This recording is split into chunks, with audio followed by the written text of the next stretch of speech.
আমরা এখন ইউনিকোড সম্পর্কে জানব। ইউনিকোড ব্যবহারে কি কি সুযোগ সুবিধা আমরা পেতে পারি।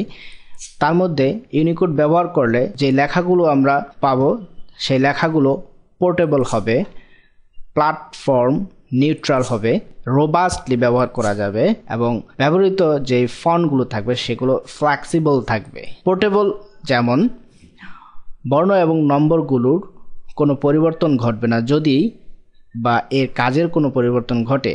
একই ডকুমেন্টে বিভিন্ন ভাষার ফন্ট ব্যবহার করা যাবে কিন্তু এর কোনো বর্ণের পরিবর্তন ঘটবে না অ্যাঙ্করিং এর সময়। তারপর রয়েছে প্ল্যাটফর্ম নিউট্রাল। উইন্ডোজ এবং ম্যাক অপারেটিং সিস্টেম উভয়ই ইউনিকোড সাপোর্ট করে, যার কারণে আপনার ফাইল উভয় প্রকার সিস্টেমে আদান প্রদানে কোনো প্রকার সমস্যা হয় না।